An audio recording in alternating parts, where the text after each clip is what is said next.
கன்னி கன்னிராசிக்காரர்களுக்கு இதுவரைக்கும் 10ஆம் இடத்தில் இருந்து வந்த குரு பகவான் இப்போது 11ஆம் இடத்திற்கு லாபத்திற்கு வருகிறார். 12 ராசியிலே கன்னிராசிக்காரர்களுக்கு குரு பகவான் கொஞ்சம் அதிகமாகவே செய்வார். ஏன் அப்படின்னு பார்த்தீங்கன்னா, லாபஸ்தானம்ன்றது பணவரவை குறிக்கக்கூடிய இடம்.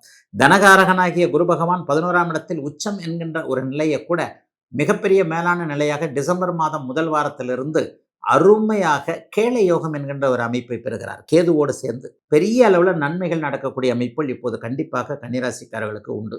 இப்போது நூற்றுக்கணக்கில் சம்பாதித்துக் கொண்டிருக்கின்ற கன்னிராசிக்காரர்கள் ஆயிரக்கணக்கில் சம்பாதித்துக் கொண்டிருப்பவர்கள் லட்சக்கணக்கில் சம்பாதித்துக் கொண்டிருப்பவர்கள் கோடிக்கணக்கிலும் சம்பாதிக்கக்கூடிய அமைப்புகள் இந்த குருப்பெயர்ச்சியின் மூலமாக கன்னிராசிக்காரர்களுக்கு உண்டு. எல்லாரும் கோடீஸ்வரர் ஆயிடுவீங்க, நான் பொய்யெல்லாம் சொல்ல மாட்டேன்.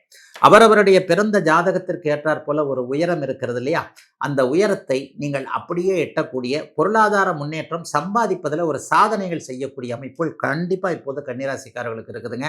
11ஆம் இடத்துல உச்சகுருவோடு கேளை யோகத்தில் கேது சேருவது என்பது மிகப்பெரிய யோக பலனை குறிக்கக்கூடியது. முதல் 6 மாதங்கள் குருப்பெயர்ச்சியில் கொஞ்சம் அப்படி இப்படின்னு கொஞ்சம் ஒரு மாதிரியாக இருந்தாலும் கூட பிற்பகுதி 6 மாதங்கள் சுறுசுறுப்பாக இந்த குருப்பெயர்ச்சியின் மூலமாக பணம் சம்பாதிக்கக்கூடிய தன்மைகள் கண்டிப்பாக உண்டு. 3ஆம் இடம் வலுத்திருக்குது, 5ஆம் இடம் வலுத்திருக்குது, 7ஆம் இடம் வலுத்திருக்குது. 3ஆம் இடம் முயற்சிகளை குறிக்கக்கூடிய, அறிமுகங்களை குறிக்கக்கூடிய இடம். நல்ல அறிமுகங்கள் கிடைக்கும். காதலன் காதலி உறவுகள் சிறப்பாக இருக்கும். ஆணுக்கு பெண்ணையும் பெண்ணுக்கு ஆணையும் அறிமுகப்படுத்தக்கூடிய குருப்பெயர்ச்சியாக இந்த குருப்பெயர்ச்சி கண்டிப்பாக அமைந்திருக்கிறது.